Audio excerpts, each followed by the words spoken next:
Hello everyone, welcome to my YouTube channel. आज की video में हम 10th क्लास की मैथमेटिक्स की वर्कशीट 4 के बारे में डिस्कस करेंगे और आज का टॉपिक होगा हमारा ट्रायंगल्स। तो ट्रायंगल्स में हम सबसे पहले बात करेंगे कॉन्ग्रुएंसी ऑफ ट्रायंगल्स की। Congruency of triangles, congruency of triangles होता क्या है कि जब हम बात करें कॉन्ग्रुएंट ट्रायंगल्स की, मतलब दो ऐसे ट्रायंगल्स, मतलब अगर हम सिर्फ कॉन्ग्रुएंट की बात करें तो कॉन्ग्रुएंट का मतलब होता है कि दो कोई ऐसी शेप ली हमने, जैसे हमने एक स्क्वायर लिया और सेम एक और स्क्वायर लिया, वो इसके ऊपर इस तरीके से रख दिया। तो जब आप फ्रंट से देखेंगे तो आपको पीछे वाला स्क्वायर ना दिखे, और अगर आप बैक साइड से जाएंगे तो आपको फ्रंट वाला स्क्वायर ना दिखे।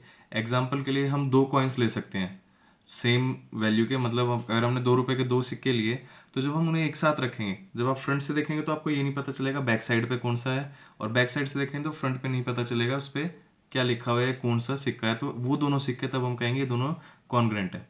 तो ऐसे काफ़ी सारी शेप्स हो जाएंगी, जैसे बिस्किट, दो बिस्किट एक ही पैकेट में से निकले हुए अगर आप दो बिस्किट लेते हैं तो वो दोनों शेप भी कॉन्ग्रुएंट में आएगी। दो ब्रेड स्लाइसेस भी कॉन्ग्रुएंट में आएगा। जो ब्लेड के पैकेट होते हैं वो भी कॉन्ग्रुएंट। ये हम बात करें अपने मैथमेटिक्स बुक की, आपने दो मैथ्स की बुक ले ली, दोनों एक साथ रखी, तो उन पे कोई दोनों साइड एक एक मैसेज लिख दिया, तो जब आप फ्रंट से देखेंगे तो आपको पीछे वाली बुक पे क्या मैसेज लिखा है ये नहीं दिखाई देगा, और जब आप पीछे जाके देखेंगे तो फ्रंट पेज पे क्या लिखा, फ्रंट बुक पे क्या लिखा था मैसेज, वो नहीं दिखाई देगा।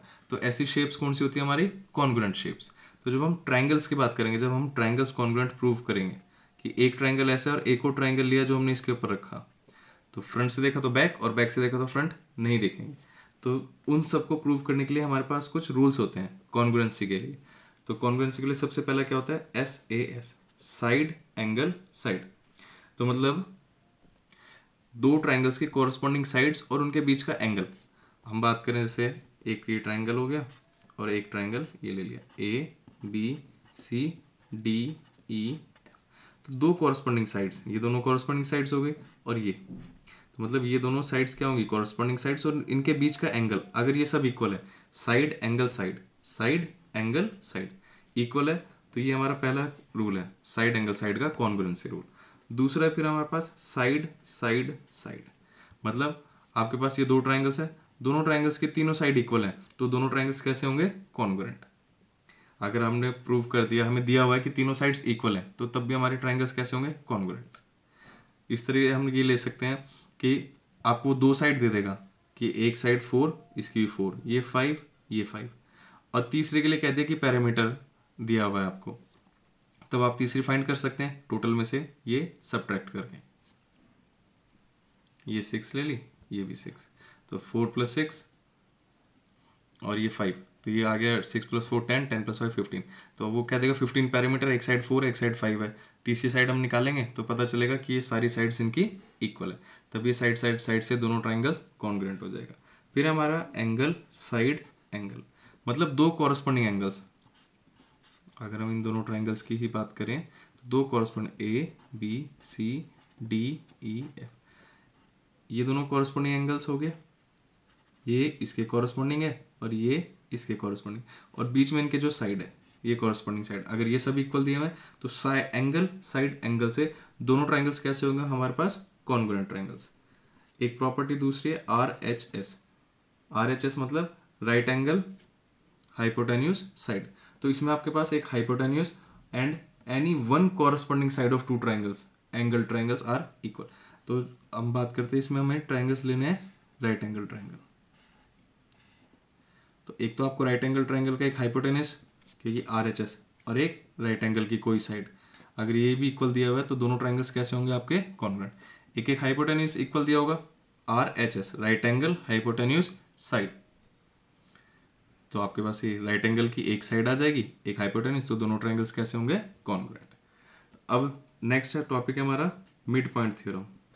Mid point theorem, mid point theorem में क्या कहते हैं कि आपके पास एक ट्राइंगल है ABC, AB का एक मिड पॉइंट दिया हुआ है और AC का एक मिड पॉइंट।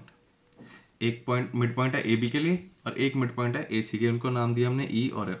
अगर आप दोनों मिड पॉइंट्स को ज्वाइन करेंगे तो वो लाइन जो EF बनेगा, ये BC के पैरेलल होगा। अगर आप एक ट्रायंगल की किसी भी दो साइड्स के मिड पॉइंट्स को ज्वाइन करते हैं तो वो तीसरी साइड के पैरेलल होगा। इसी में अगर हम फिगर कुछ इस तरीके से बना देते, ये ए बी सी, अब हम ए सी और बी सी के मिड पॉइंट्स को ज्वाइन कर देंगे तो ये आ जाएगा ई और ये एफ, तो ई एफ ए बी के पैरेलल हो जाएगा। तो किसी भी दो साइड्स के जब आप मिड पॉइंट्स को ज्वाइन करेंगे तो वो तीसरी साइड के पैरेलल होगा। ये कहता है हमारा mid point theorem. Mid point theorem के बाद हम बात करते हैं अपना मीडियन की। मीडियन, तो मीडियन क्या होता है आपको याद रखना है, किसी भी एक ट्रायंगल में, ये हमने लिया ए बी सी, अगर हम ए से इस तरीके से एक लाइन बी सी के ऊपर ज्वाइन करें, वो उसे दो इक्वल पार्ट्स में डिवाइड कर दें। हमने एक पॉइंट ए से बी सी के ऊपर एक लाइन ड्रॉ करी ताकि वो बी सी दो इक्वल पार्ट्स में डिवाइड हो गया, तो ए डी हमारा क्या होगा, मीडियन। तो इसमें यहाँ क्या हो जाएगा, ए डी इज मीडियन। तो ए डी हमारा क्या हो जाएगा, मीडियन। और मीडियन क्या करता है, ट्रायंगल को दो इक्वल पार्ट्स में डिवाइड कर देता है। हम इसे ऐसे लिख सकते हैं, area of triangle A B D is equals to area of triangle A C D. ये दोनों ट्रायंगल्स का एरिया इक्वल होगा। मीडियन ट्रायंगल को दो इक्वल पार्ट्स में डिवाइड कर देता है और जिसके ऊपर बेस के ऊपर बनेगा वो भी दो इक्वल पार्ट्स में। अगर आप बीसी से इसके ऊपर ये मीडियन बनाएंगे और इसे नाम दे देंगे ई, तो ए और ई सी ये दोनों पार्ट्स इक्वल होंगे। आपके पास 3 पॉइंट्स होते हैं, आप 3 पॉइंट से किसी भी पॉइंट पे आप मीडियन ड्रॉ कर सकते हैं। अगर आपने सी से एफ पे ये ए बी पे ड्रॉ करा तो ए बी में क्या हुआ, ए एफ और एफ बी ये दोनों पार्ट्स इक्वल होंगे।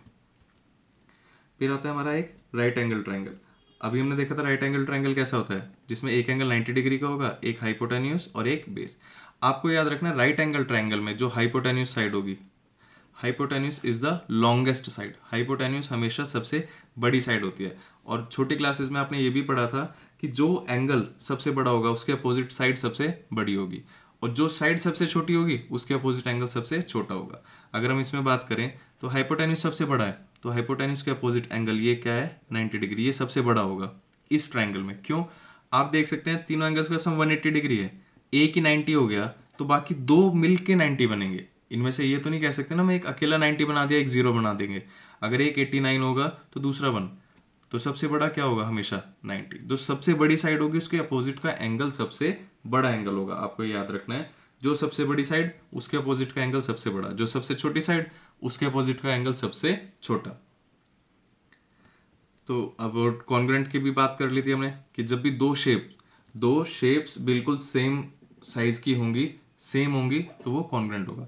कोई भी दो figures same shape same size की होगी तो वो कॉन्ग्रेंट होगा। आपको आइसोसेलेस ट्रायंगल की प्रॉपर्टी याद होगी।